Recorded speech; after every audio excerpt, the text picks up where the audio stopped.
Is it worth it to ruin your life? Yeah. Fully. You know, the thing is, if anyone should ruin your life, it should be you. Don't let anyone else ruin your life.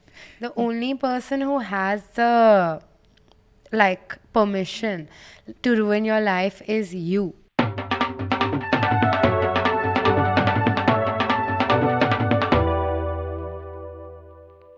Hi guys, welcome back to Moment of Silence Pod. I'm Sakshi Shivdasani. I'm Naina Bhan. And today, And today, I haven't met Sakshi in about 10 days. this is the longest we've gone without meeting each other in the last 2 years. And tell me what's happening. I've been literally inflicted by disease for the third time this year, and I am struggling. I don't know why bad things happen to the most amazing, kind, beautiful people. And this all started when you went for a wedding to Delhi where the AQI sucked. Where the AQI sucked, and I was there for a wedding, and I'm a yellow, and I'm a drinker, and who doesn't love a good drunk mama? Don't get me wrong, I enjoyed the wedding a lot, but I do think from day one, only flopcons were happening. Okay, firstly, my sari got stuck in the escalator, which everybody knows by now. I'm so grateful that I came out of it like not sucked into the escalator, because nearly 30 people every year die from escalator deaths, and there's a word called escalator entrapment. So my sari didn't survive, but I did. I'm so happy to hear that. I wouldn't want to lose you to an escalator related death. And you know, the thing is, as content creators, it is our responsibility to not die doing something stupid. It's tough. It's tough. With India as a country, anytime someone passes away, rest in peace, they try to make an example out of them to push some moral of the story. This is not a Three Idiots type movie where we need a moral of a story. Very unfortunate things happen, but I'm fine. So let's not go on that tangent. And then there was an empty ballroom, and there were 4 people near a bar, and someone is trying to wiggle their way through the 4 people instead of going around, and they stomp on my toe so badly, and the first words out of my mouth was, I wish it was my boyfriend that did it. At least I could call him a fucking idiot. Now this stranger has stomped on my toe, and I had to say it's fine. But no, you know, but you're in Delhi. You can call them a fucking idiot. that's true. Yeah. I wasn't able to. I failed as a Delhi person. You really did. Yeah. And then one more thing happened. And then I came back, I got sick.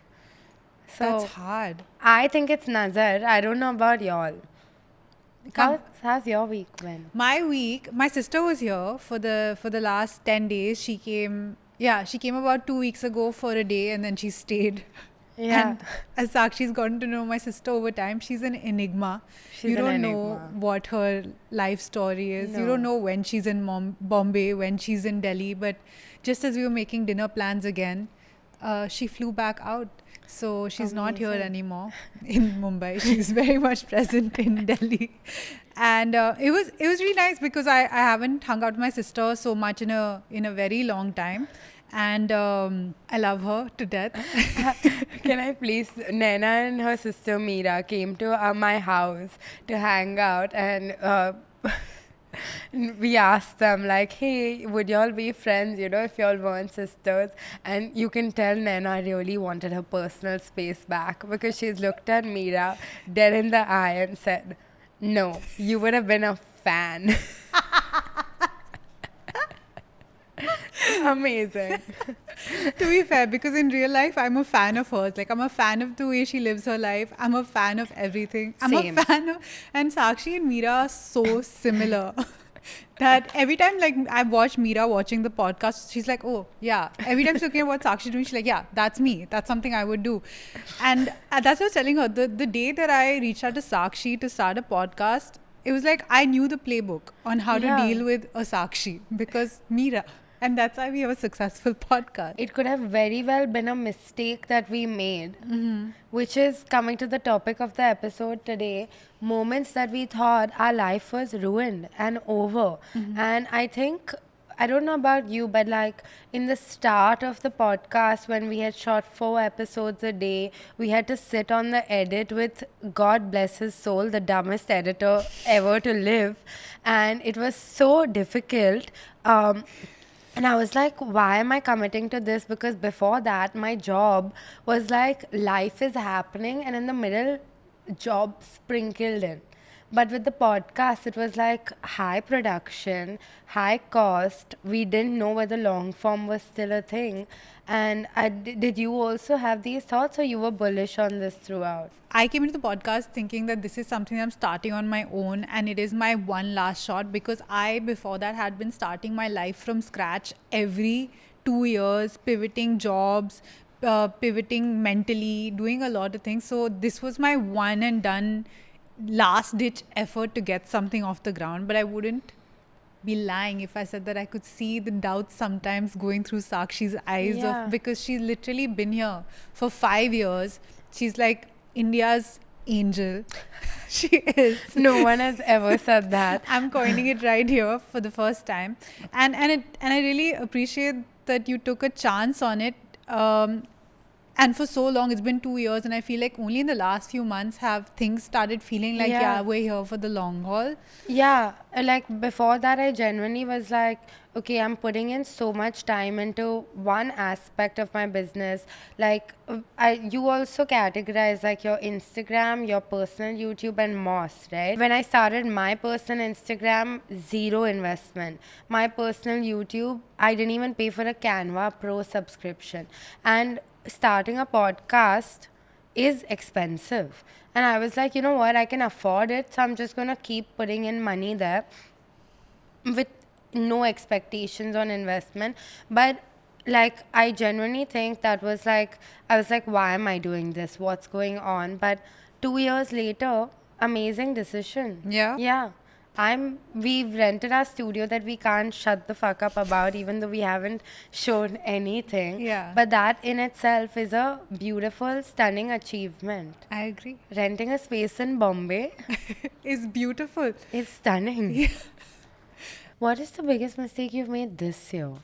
I actually corrected a big mistake this year, which is like just health based. I just Oh, yeah. cut out a bunch of things from my diet, and I'm not an inflamed balloon anymore.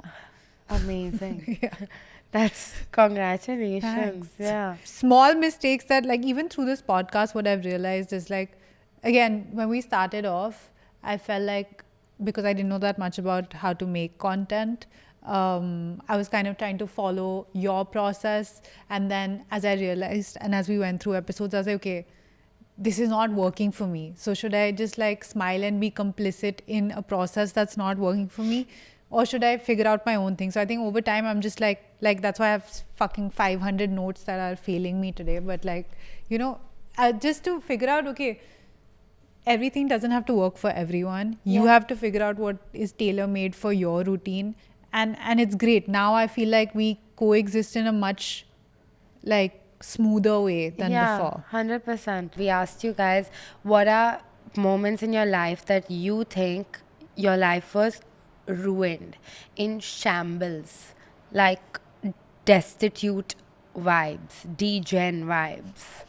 And you all delivered. And I really hope for your sake that your life isn't ruined. I spent all my college life, my master's, and some of my adult life with a narcissist. I was with this person for 8 years and I had no self-worth. He was a genius scientist and artist, but he isolated me from all of my friends, made me pick my plan B college because it was the same town as his top choice. During my master's, he made me sleep on the floor for a whole year because he didn't want to buy a futon. I ignored all the red flags. He used to self-harm when we were in bed together, saying really messed up shit like, I want you to look at my scars and remember that you made me do this to myself. He stopped me from doing my PhD because he felt threatened. I'm not going to read the rest of it, but I'm going to read. This was 10 years ago. It took me 6 years to heal from this relationship. There's so much more shit I put up with, and even today, I get the shivers thinking about it. I just want this to be a cautionary tale. Don't go for intelligent assholes. So fair. I have been in a place where I've not selected a certain college because my then boyfriend was like, oh, but you'll be so far away from me. And I'm not saying that my life didn't kind of bring itself together, but I do wonder if I'd gone there and I'd studied a more skill heavy course versus studying an academic course, would I be in a different place in my life right now? Yeah, and I feel like one of the biggest regrets that everyone kind of has is staying in a relationship or leaving a relationship when you're uncertain, right? Like, you think when you're in your early 20s, especially, like everyone wants to have found the person that they want to love forever at 18, right?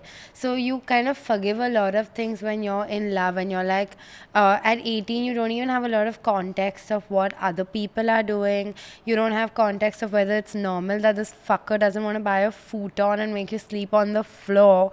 But then it's not like everyone can look back and be like, yeah, I should have left, but hindsight is 2020. Like, staying in a relationship, especially if you like are attached to someone and love someone, making decisions around them, if it would have worked out, it would have been like, yeah, this was a great relationship to have. But because it didn't work out, there's no point like beating yourself up about it. Your life is going to follow a journey, and I think self-worth is really something that needs to be cultivated in like young women and men, actually.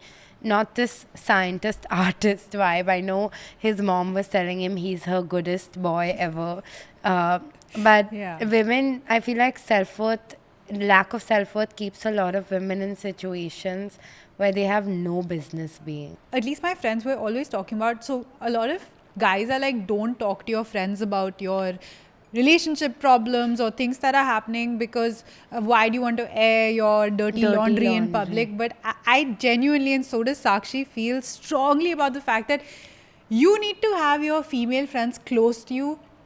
Tell them more than they need to know, because somebody needs to keep you sane in that situation. Yeah, be a buckard, bro. Your boyfriend doesn't have to know everything you're telling your best friend, but your best friend can know everything you're telling your boyfriend. I feel like the more we grow up and realize that our person is actually girlfriends that we have picked up through our life journey, the better we will be for it. Like, you know that there was this one reel that I saw, which is like, how much would you pay for something that increases the longevity of your life, increases the quality of your life, your health, your everything? And that is like priceless. And that is what men are gaining from having a woman in their life.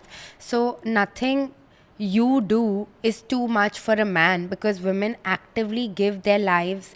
Like, the average is that women that are in hetero relationships die 10 years younger than women that are not in hetero relationships.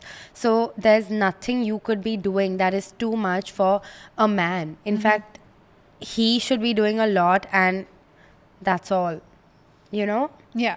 So, I mean, yes, thank you for sharing the cautionary tale, because it does help. I know so many. I was talking to somebody at an event the other day, and she was like, I was a very beautiful, strong, confident, smart girl. And she's like, I'm just on my way out of an abusive relationship. And I was like, how? And she's like, even I don't understand how. Dude. But it happens too easily. It happens too easily. And sometimes people weaponize vulnerability. Like, Yeah. they really do. And you feel like you're sharing this deeply personal moment with somebody, but it's actually them kind of weaponizing vulnerability and making you be complicit in abuse. Yeah.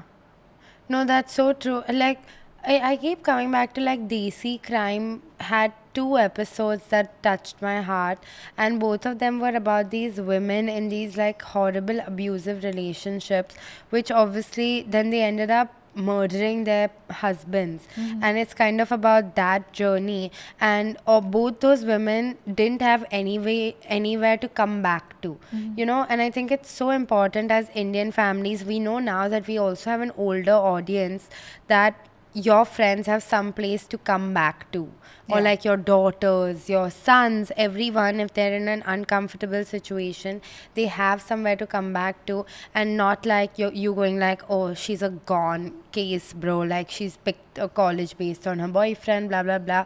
Just Keep the door open. Keep the door open. I'ma leave that door. I can't sing.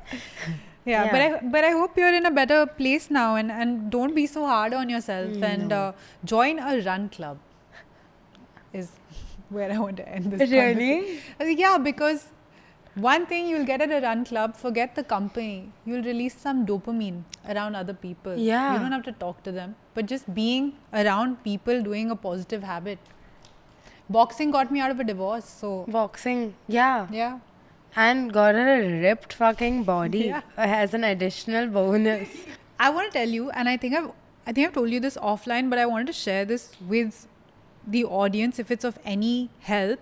I went for this breathwork class recently. It's been about 3 weeks since I did it. It was a 2-hour long session, and every part of my being when I entered that session didn't want to fall for it. Yeah. Because it was run by a French ex-physicist who is now a yogi. You know, it's like fully packaged Like in a came to India Yeah, and yeah. discovered themselves. Yeah, fully like, fully Yeah. hippie. I was like, okay, let's see what can happen. But I think after a year of just feeling such intense anxiety, I was like, okay, this is better than me trying to get drunk at a club or like being in therapy constantly. Let's try Yeah. something else.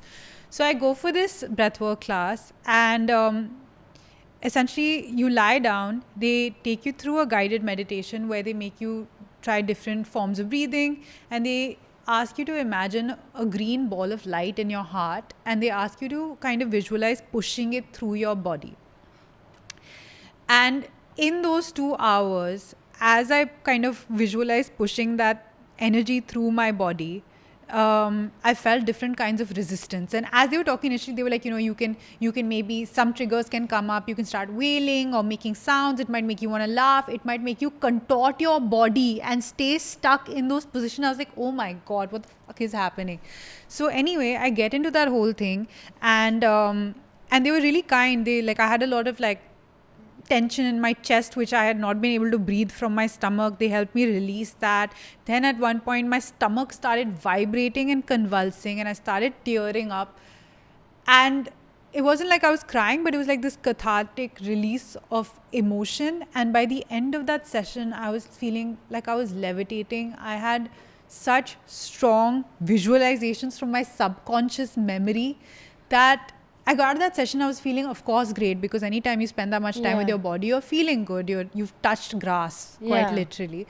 But 3 weeks later, I'm still feeling the effects of how that entire session brought me into a little bit of attunement with Focus. myself and Yeah. focus within myself, and just being kinder with the cards that were dealt to me. Yeah. That I genuinely would recommend doing it if you come across something like this. And I feel like if there's any kind of alternate therapies, it's worth trying them once in a while. I know I sound like I'm trying to get into a cult. Yeah, Ooh. I can see Sakshi's eyes. No, when you said like alternative therapies Yeah. and it's worth trying out. No, but I feel like with like sound healing or breath work or whatever, it's packaged obviously for like people like to believe in a higher power or like something, but obviously there's a lot of like physiological advantages to like sitting with your body. It's just a guided meditation, Yes. right? And like a room full of people, so I think that's always helpful. It really is, and I feel like in the US, people have kind of capitalized even wellness in Yeah. a way where I was watching the Kardashians yesterday, and Kim and Scott Disick have gone to get a brain scan casually, okay, and they're Amazing. like, and I'm like, no, like it doesn't have to go this far, Yeah. at all, No. but you But- can. But Why not? Fair. I feel like that Brian Johnson guy who's like trying to like reverse his aging, I think I can't get on board with that. But I feel like he's just like got nothing else to do. So he's hyper fixated on this now. Again, it's like this whole like American concept of trying to then achieve immortality almost like a Silicon Valley startup, right? Yeah. Where you're trying to incentivize it and goal build and this and that. I was talking to my sister about it, and I was like, I find this whole idea of like trying to be immortal or elongate your life to be really a gross concept, because what you want to do with this life, it's so long and you're making so many mistakes and you're so confused along the way that I don't want to keep feeling this feeling, especially when my body is not reacting to me as sharply as I want to. Yeah. And she's like, you're disregarding the fact that a lot of people only find their alignment much later in life. For example, even Zarna Garg found her whole career and the things that bring her joy after she was married, after she'd had 2 kids. Stephanie Meyer wrote Twilight in postpartum. So Yeah. if you kind of give up on yourself early on and you decide that your peak is like when you're 12 or 15 or 25 and after that it's all downhill, then you're kind of robbing yourself of the experience. Yeah, like I feel like giving up is not the vibe. Like I'll tell you this one story that my father recently told me. So for those of you who don't know, my father has multiple sclerosis. It's a autoimmune disease that kind of fucks up your nerve impulses. So he was diagnosed in 2005, and at that time he was the youngest GM in his company. He was traveling 4 days a week, just like doing extremely well in his career. And he was diagnosed, and he was like, fuck it all to hell, because the medical expenses, he's tried everything. He's tried stem cell therapy, he's tried alternative medicine, he's tried like he got a surgery at some point. He had these injections that literally made him like not functional for 2 days a week, 3 days a week, so that the 4 days he was traveling and earning money, he could at least like walk around and all of that. And my parents have this like Diwali party that they host every year, and they decided, they like were discussing, and 2005 means I was like 7-8 years old, so they were like, we'll do it as long as we can do it. But if we can't afford it, that's the day we stop. So 2005, they hosted a Diwali party. And 2006 came around and they had coasted that journey because my dad, he took a step back from his job, but he got a desk job in the same company. And it was only like he was honest with his employers about what he can't do, and he did take like I guess his career kind of grew in a more like stable manner after that, not in a very like dynamic manner like it was growing, but he was able to provide for a family of 4. To date, I know that if I'm out of money or like I've not planned my finances, my dad's the person I'll call for anything like that. And that was 2005, it's 2025, and we've never missed a Diwali party. I love that. Yeah. So I really admire when people can evolve and do other things until they find the one that fits.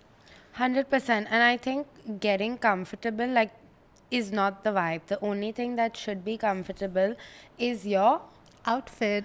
outfit, which is why both Naina and I are wearing Go Colors bottoms today. Could you have guessed? I honestly didn't know that they had these like younger silhouettes and these like trendy silhouettes till we got on a call with them.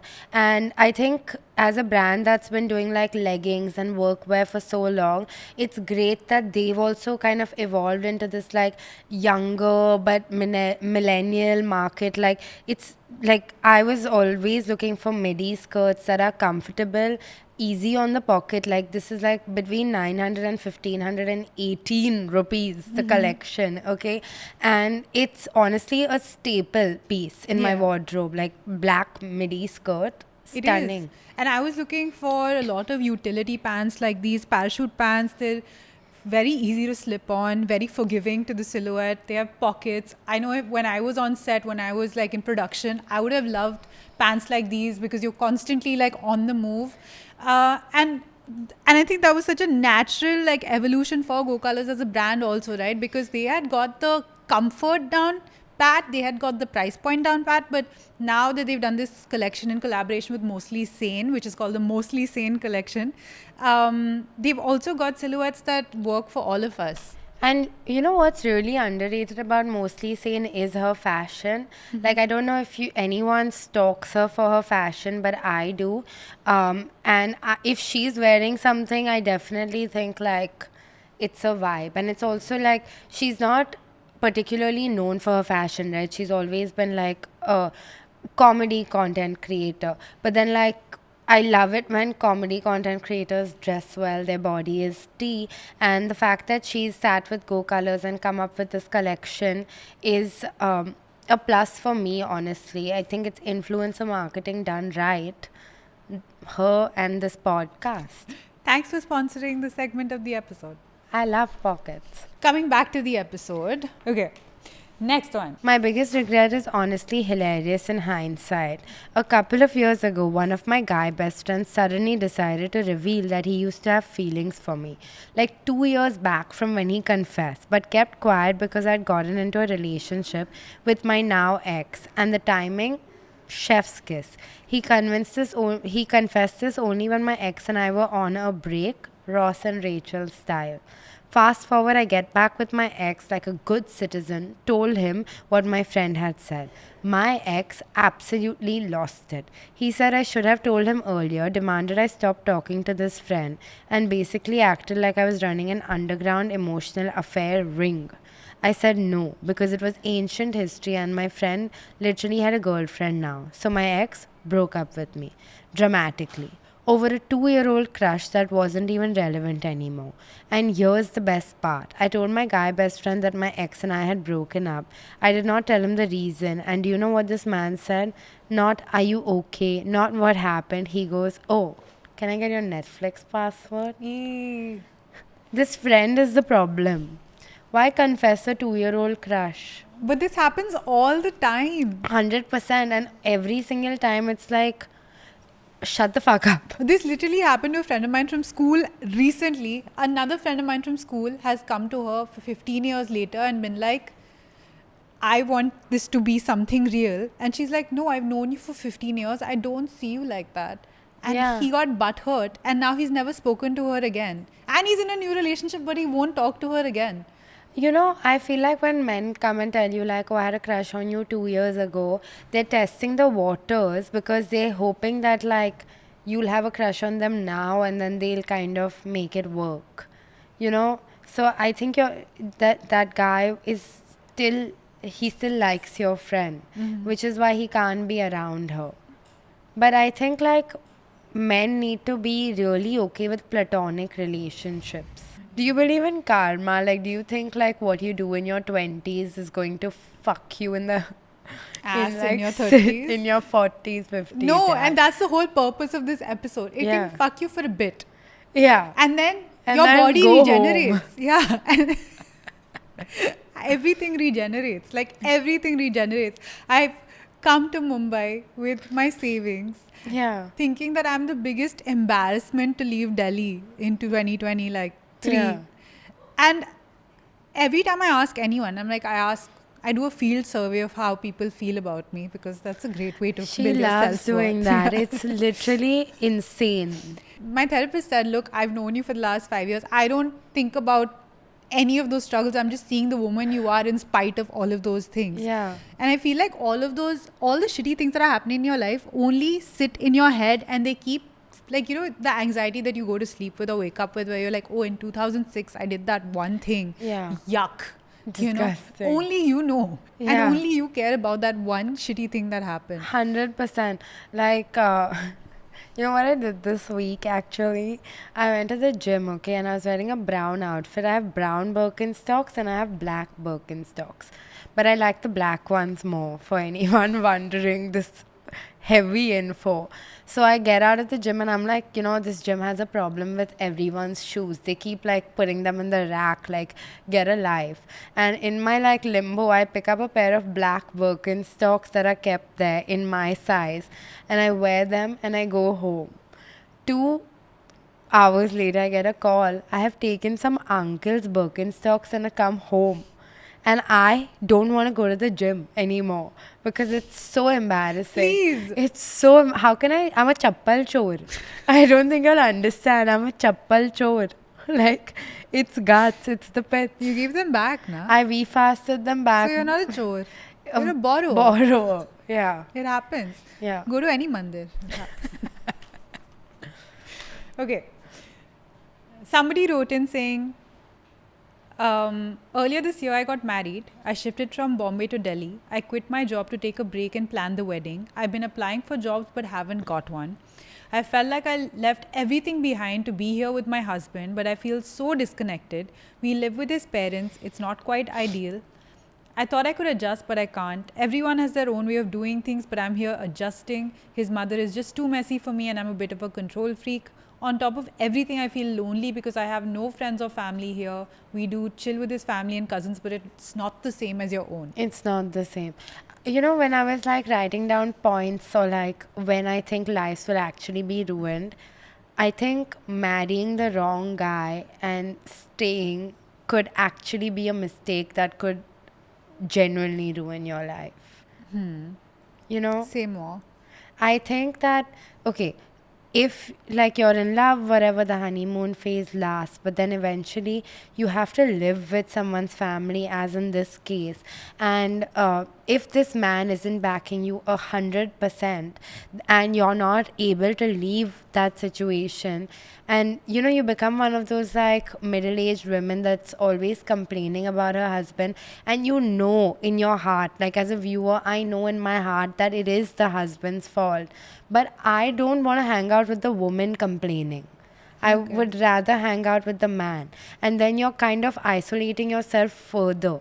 And you feel selfish because you're like, you know, all women are going through this, but like I'm the only one letting it bog me down.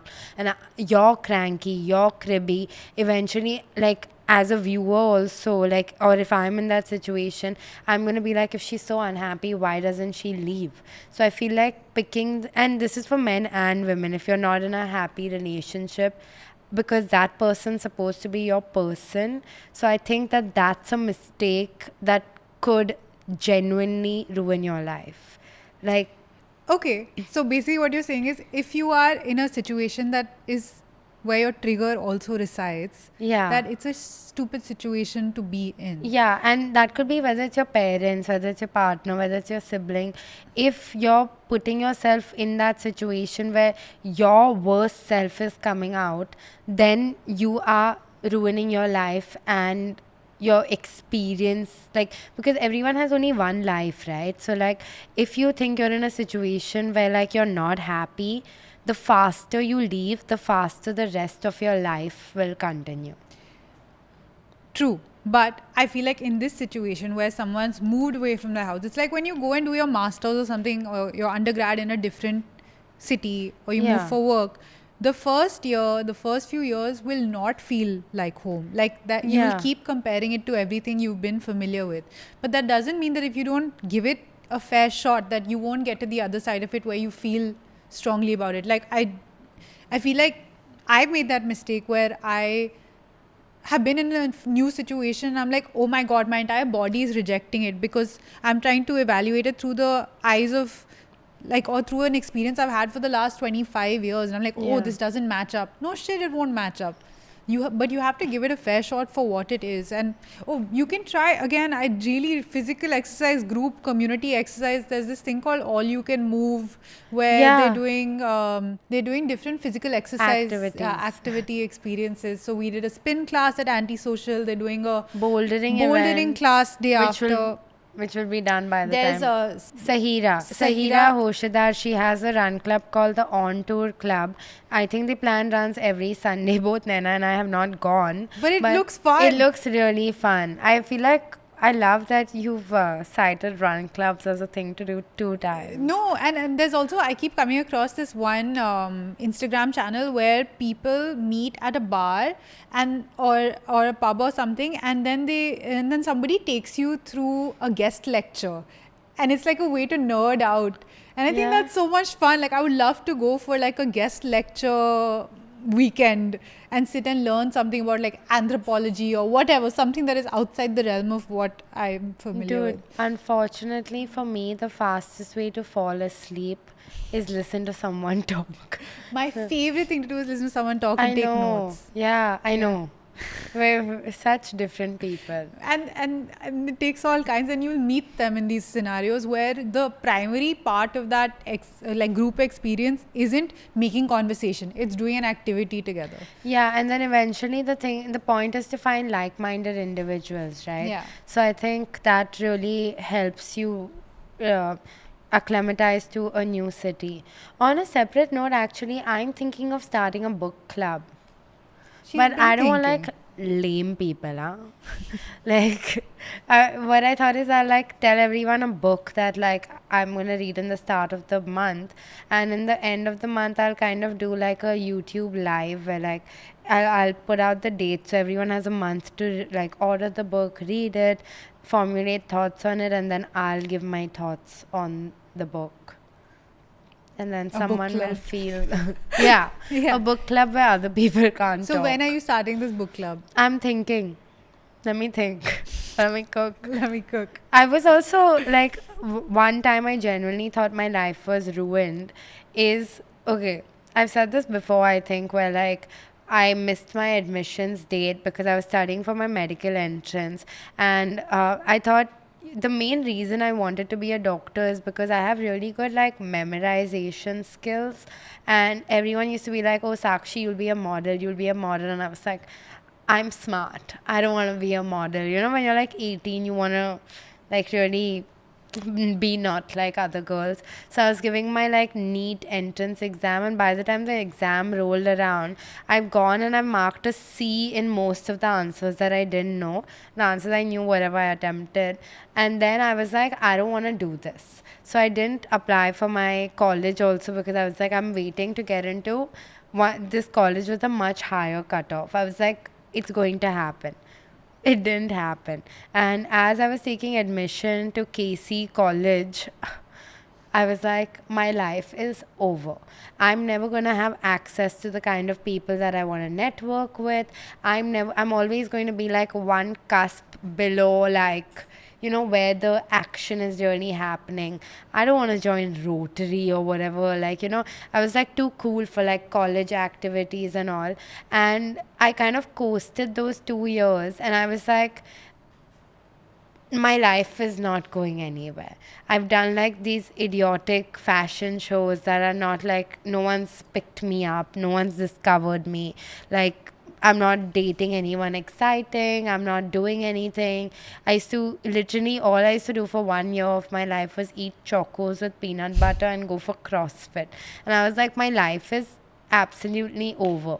And even when I started like making videos on YouTube, like I remember one girl from my school, she accidentally sent me my own video with like a what a attention seeking loser. And I was like, obviously, I'm marking myself as the lamest person in the whole world. But the thing is, if you're not afraid of doing something and putting yourself out there, eventually the tides will turn.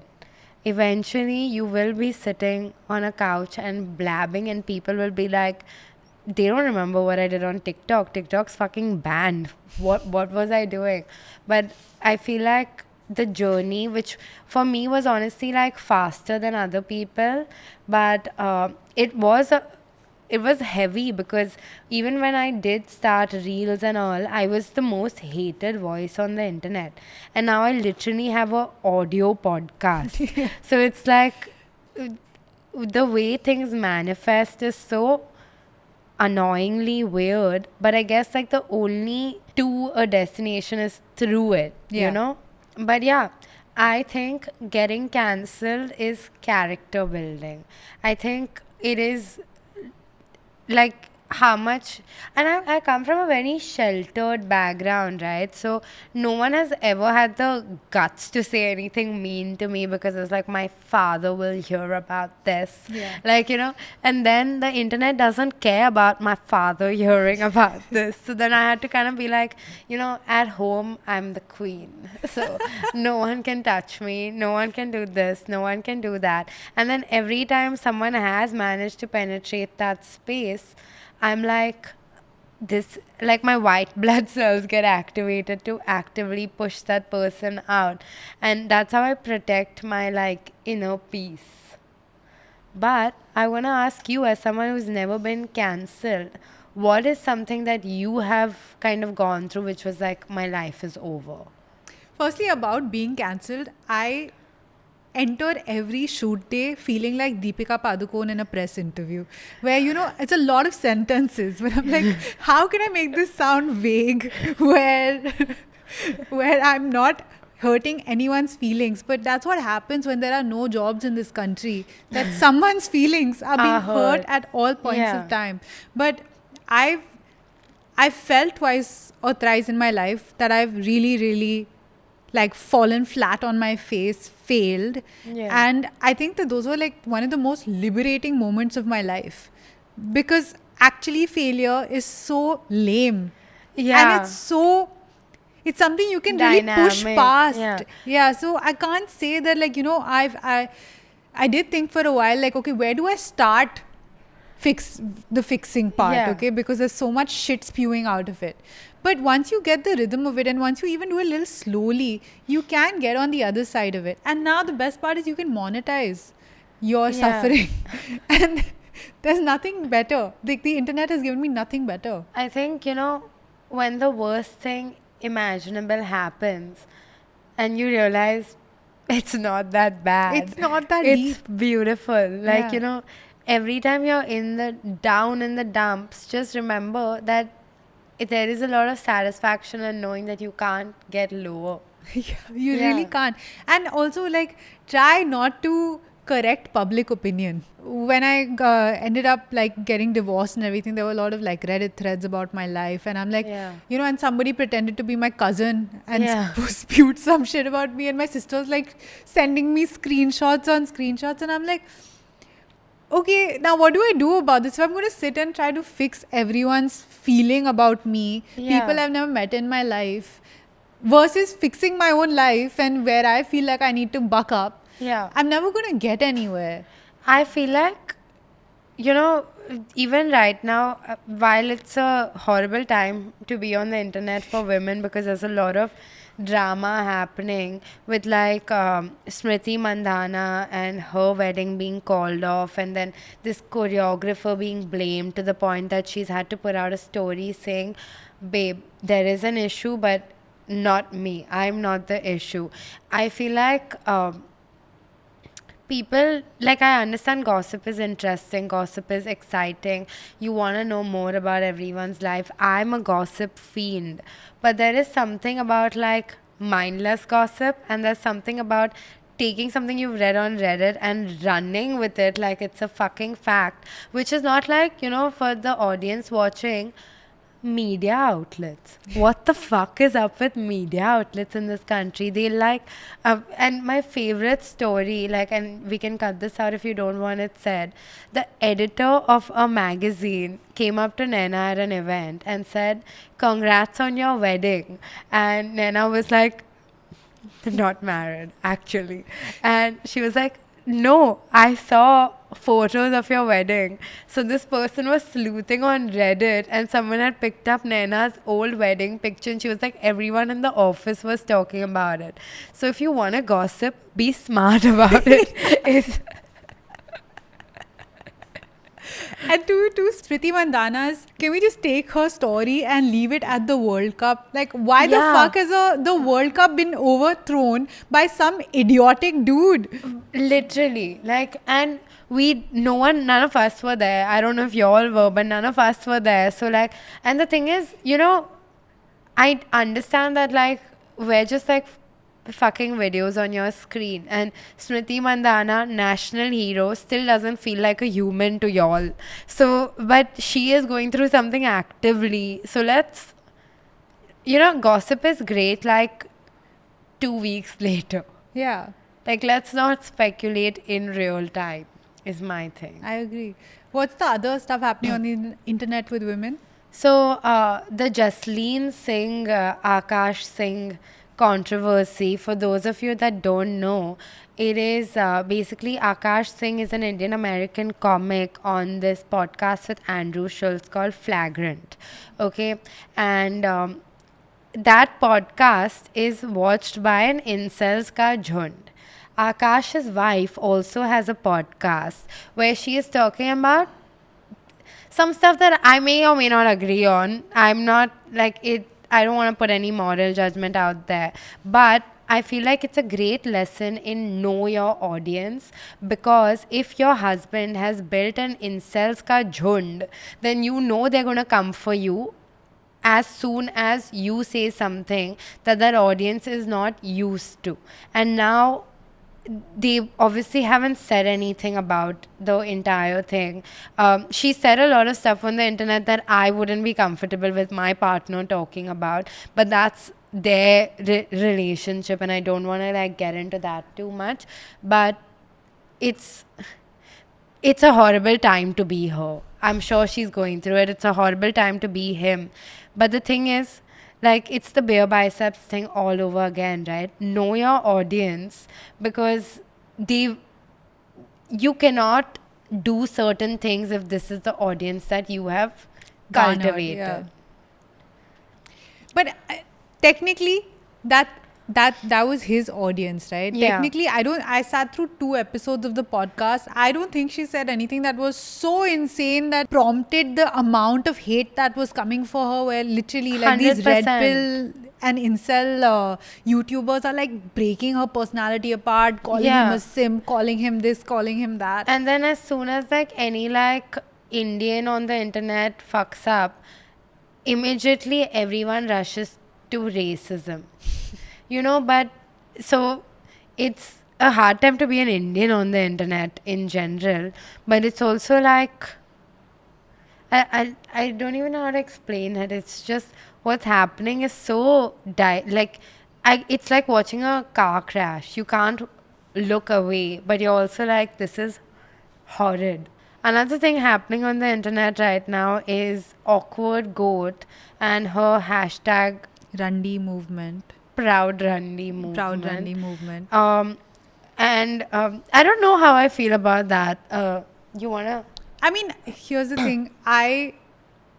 Even if you're not a sex worker, no one is allowed to come on the internet and assault you verbally. Yeah. And calling someone the R word Yeah. is still offensive. So, I mean, I can understand where she's coming from in terms of saying that, okay, let me embrace it. If you're going to use this as a way to make me feel less empowered, and if you're going to use this as a way to shame me or embarrass me, I'm not going to let you do that. And I fully agree with that. I'm not going to let you do that. But this whole, like, the other side of the internet waking up and being like, oh, she is not a sex worker. She doesn't understand the life of a sex worker and what they have to go through. 100%. But I also come from the school of, like, thought that minority movements, especially within, like, feminism, you have to allow, like, overcorrection to happen before you can arrive at nuance. Right. But so where I land on this is I'm someone who used to like, use it quite like I have been called a sex worker more times than imaginable. I've been asked like my rate on the streets of fucking Europe for some reason. On the internet, like it's like one of the biggest like weapons kind of used against me or any woman making content. So I understand that it feels like if I use it and I do this, then it takes the power away from the word.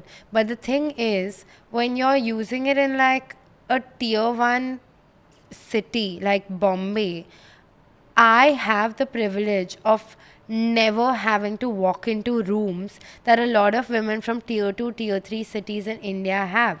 And all these tier 2, tier 3 city men have made it kind of like a joke, and they're like hashtag proud customer or something like that. And the thing is, awkward goat is not going to bear the impact of what happens in tier 2, tier 3 cities.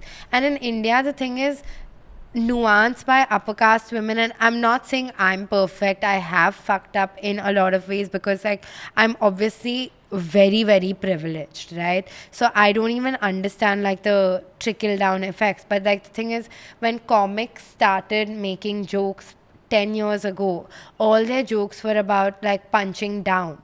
And then the same thing with like reclaiming words or whatever.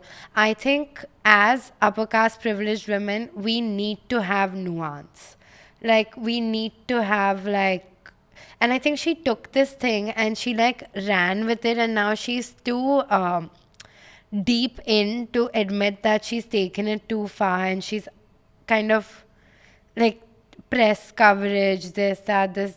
And the thing is, I fully understand that feminism is lacking. Like, one newspaper put out an article on her, and they took her display picture and added clothes on top of it. So this poor woman is going through it, you know. But like the thing is, I still think that like, okay, fine. I don't think this is overcorrection. I think she's just taken an idea and run with it, and now she's too Deep in. deep in to reel it back in. Okay, that's what's happening on the internet That's with what's women. happening in the e-lafla space. I want to ask you a few questions. Now you tell me how you feel about Sure. it. Okay. Number one, what is a mistake that you made this year? A mistake I've made this year, I think, is taking mine and my dog's health for granted. I think that's really come and slapped me in my face. Neglecting like yearly checkups, yearly like routine vet visits and all of that, which like in the last 1 month I've kind of overcorrected. So I think that's a huge mistake I made this year.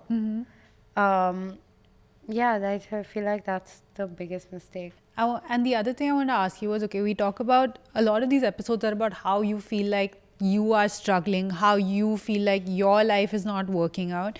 But suppose you're the caregiver for someone who's going through a depressive episode, who's going through a big like fluctuation in their life where they are shells of themselves. How do you show up as a caregiver? You know, the thing is, you have to remember that, like, as a caregiver, it sucks for you, but the person that's going through it, obviously, it sucks more for them. But it's also very difficult to have empathy when you're so close to the situation. So, I think it's okay to remove yourself from the situation, take a break. Like, one thing that I've been seeing on Reels very often is like moms starting to make meals that only they like and the kids can suck it up. You know, like just like small things that give you joy. I think never stop those. Right. For a period of time, you don't have to. You have to be a little bit overbearing in the person's life, because I know that the people around me, they're so proud and they're not comfortable sharing vulnerable feelings, that their first reaction will be like, no, I'm fine. But that's not how they're feeling. Yeah. So you have to kind of be a little bit overbearing and just like swallow your ego and swallow what you think they need and do.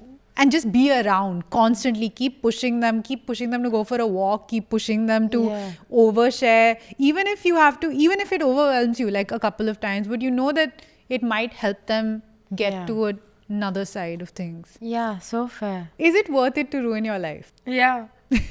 Fully. You know, the thing is, if anyone should ruin your life, it should be you.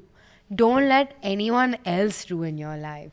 The only person who has the permission to ruin your life is you. Because if you're sleeping on a bed of nails, at least those are nails that you have collected through your life, you know. And then you have no one else to blame but yourself. But at least you tried.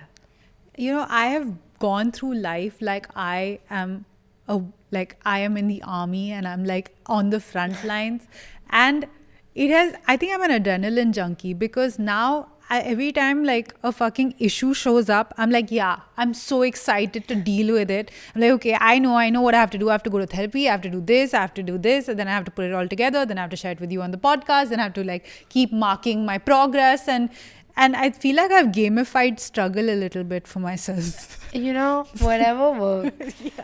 Like at the end of the day, that's all that matters. Like whatever makes you wake up in the morning and hustle. Well, On that, on that note, thank Yeah. you so much for watching. if you've stayed this far, If you've stayed through, like, I feel like, the smog is outside in Bombay, and also it's got into our heads. I'm on a lot of medication.